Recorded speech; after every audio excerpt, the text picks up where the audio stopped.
আগেই 500 কোম্পানি কেন্দ্রীয় বাহিনী আসতে পারে এবং আমাদের খবরে শিলমোহর যে খবর আমরা এবার পাচ্ছি 480 কোম্পানি কেন্দ্রীয় বাহিনী ভোটের আগেই রাজ্যে আসতে চলেছে।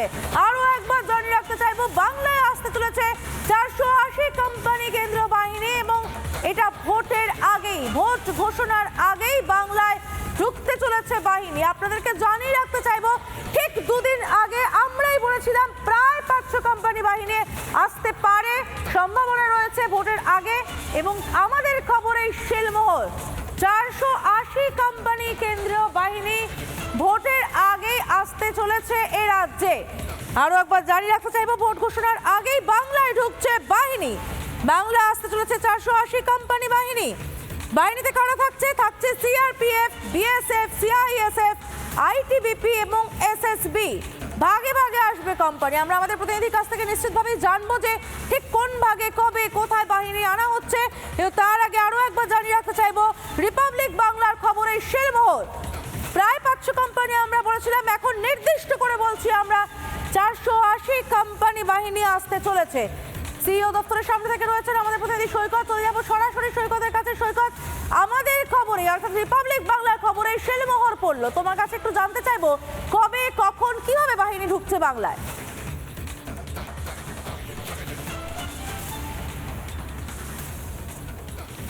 দেখো, এখনো পর্যন্ত যেটা জানা যাচ্ছে, মিনিস্ট্রি অফ হোম অ্যাফেয়ার্স থেকে আমাদের রাজ্যের মুখ্য সচিব, রাজ্যের ডিজির কাছে একটি লেটার দেওয়া হয়েছে, যাতে বলা হয়েছে 480 কোম্পানি কেন্দ্রীয় বাহিনী এই রাজ্যে ইলেকশনের জন্য আসতে চলেছে। এর মধ্যে সিআরপিএফ আছে, সিআইএসএফ আছে, আইটিবিপি রয়েছে, বিএসএফ রয়েছে। এই সব মিলিয়ে, কেন্দ্রীয় বাহিনী মিলিয়ে মোট 480 কোম্পানি কেন্দ্রীয় বাহিনী আসতে চলেছে, আসতে পারে এই রাজ্যে ইলেকশনের জন্য। মূলত ইলেকশন পারপাসে, এই ইলেকশনের আগে যে টহল দেওয়া, অর্থাৎ বিভিন্ন জায়গায় গিয়ে টহলদারি করা, গার্ড স্ট্রং রুমের পাহারা দেওয়া, ইলেকশন যেখানে ভোট গণনা হবে সেইগুলো নিরাপত্তা সুনিশ্চিত করা, সমস্ত ধরনের, এবং ইলেকশন ডের দিন, ভোটিং ডের দিন, সেই দিনে যেদিন ভোট হবে সেই ভোট নেওয়ার দিনগুলো বা ভোটের দিনগুলোতে সমস্ত ধরনের নিরাপত্তা দেওয়ার জন্য মোট 480 কোম্পানি কেন্দ্রীয় বাহিনী আসতে চলেছে আমাদের রাজ্যে। মিনিস্ট্রি অফ হোম অ্যাফেয়ার্স থেকে ইতিমধ্যেই রাজ্যের মুখ্য সচিব, রাজ্য পুলিশের ডিজির কাছে এই লেটার এসে পৌঁছেছে এবং এই কেন্দ্রীয় বাহিনীর মধ্যে সমন্বয়কারী অফিসার হিসাবে সিআরপিএফ এর একজন শীর্ষ আধিকারিককে নিয়োগ করা হয়েছে, এমনটাই উল্লেখ রয়েছে সেই চিঠিতে, জানা যাচ্ছে সূত্র মারফত। সৈকত, তুমি আমাদের সঙ্গে থাকো। আমরা আরো একটা বিষয় তোমার কাছে একটু জানতে চাইবো যে এই বাহিনী ভোটের এতটা আগে ঢুকছে, মূলত এদের কাজটা কি হবে? এটা কি মানুষের ভরসাটাকে তৈরি করার জন্য, যে কোনো গন্ডগোল হবে না, রুট মার্চ শুরু করবে, কি করবে বাহিনী?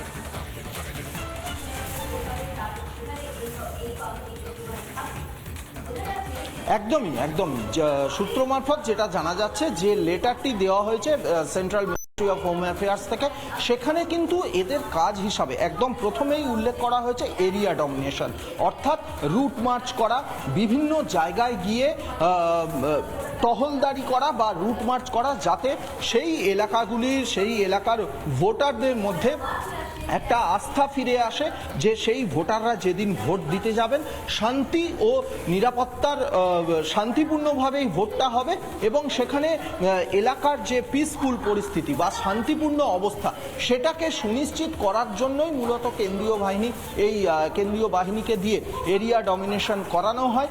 এবং যে চিঠি পাঠানো হয়েছে মিনিস্ট্রি অফ হোম অ্যাফেয়ার্স থেকে, সেখানে কিন্তু একেবারে প্রথমেই উল্লেখ রয়েছে এই এরিয়া ডমিনেশন করা।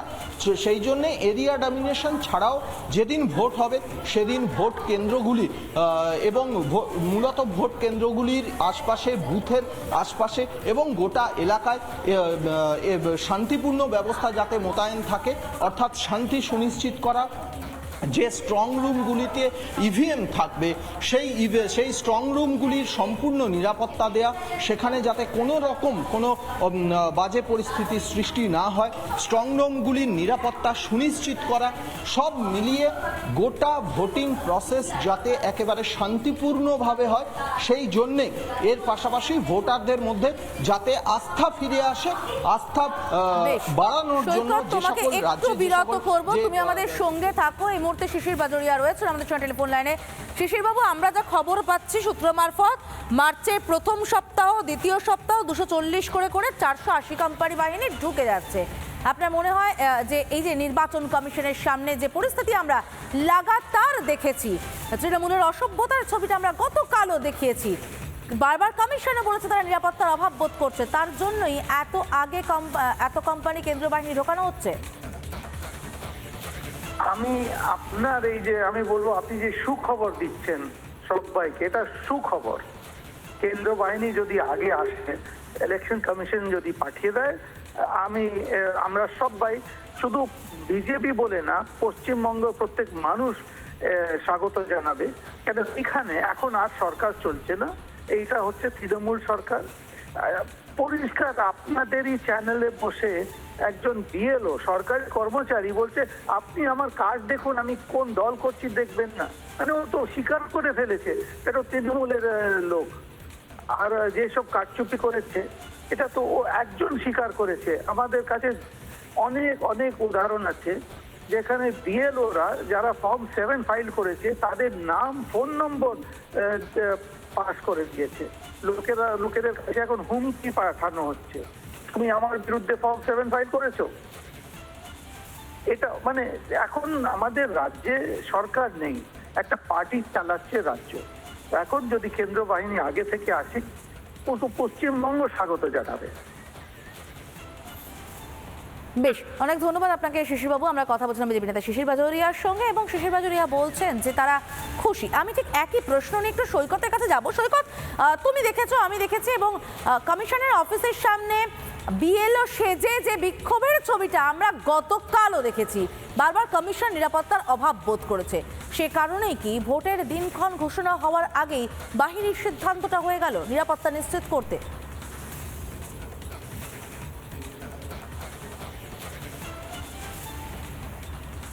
বলতে গেলে এই ঘটনা, তুমি যে ঘটনার কথা উল্লেখ করলে, সেই ঘটনাও কিন্তু অন্যতম একটা কারণ কমিশনের যে রাজ্য শাখা বা বলা ভালো নির্বাচন কমিশনের এই যে মুখ্য নির্বাচনী আধিকারিকের অফিসের সামনে, একেবারে অফিস বিল্ডিংয়ের মধ্যে ঢুকে, অফিস প্রেমিসেসে এই মুহূর্তে আমরা যেখানে দাঁড়িয়ে আছি এই জায়গাতেই কিন্তু সেদিন রাতের বেলা বিএলওরা এসে বসেছিলেন এর ওপরের ফ্লোরে, যেখানে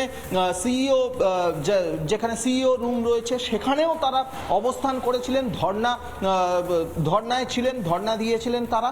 ওই যে ঘটনা ঘটেছিল সেই ঘটনা কিন্তু নির্বাচন কমিশনকে রীতিমতো উদ্বিগ্ন করে তুলেছিল, যে স্বয়ং সিইওর দপ্তর যদি এই ধরনের অবস্থার মোকাবিলা করতে হয় তাহলে গোটা রাজ্যের পরিস্থিতি কি।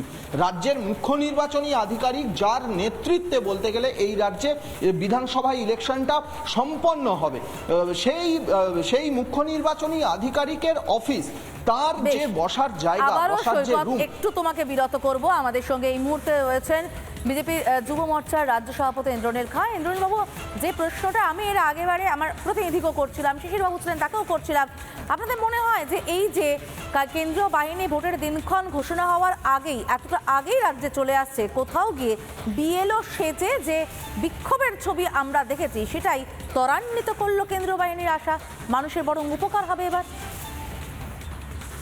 দেখুন, রাজ্যের পুলিশ প্রশাসনের প্রতি সাধারণ মানুষের ভরসা নেই। পুলিশ প্রশাসন রাজ্যের নারীদেরকে সুরক্ষা দিতে ব্যর্থ, মানুষের গণতান্ত্রিক অধিকার সুরক্ষিত রাখতে ব্যর্থ হয়েছে।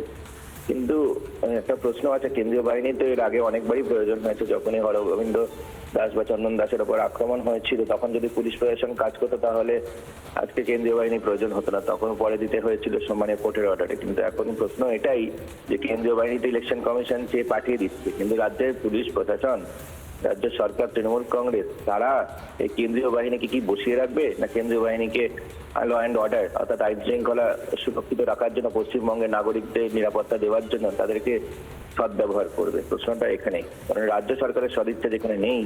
রাজ্য সরকার, তৃণমূল কংগ্রেস বারবার করে চায় ভোট লুট করতে, মানুষকে সুরক্ষা না দিতে, নিজেদের গুন্ডা বাহিনীকে মাচিয়ে রাখতে। যেমন দেখেছেন, কদিন আগেই দেখেছেন কসবাতে মারপিট চালালো, ঢাকুরিয়ায় মারপিট চালালো, কোথাও গুলি চলছে, কোথাও বোম চলছে। এই পরিস্থিতি যেখানে পশ্চিমবঙ্গ জুড়ে চলছে, তো সেখানে রাজ্য পুলিশ প্রশাসন এবং তারপর মূল অভিযুক্তরা অধরা থেকে যাচ্ছে। রাজ্যের সরকার চায় না, তাই পুলিশ বসে আছে।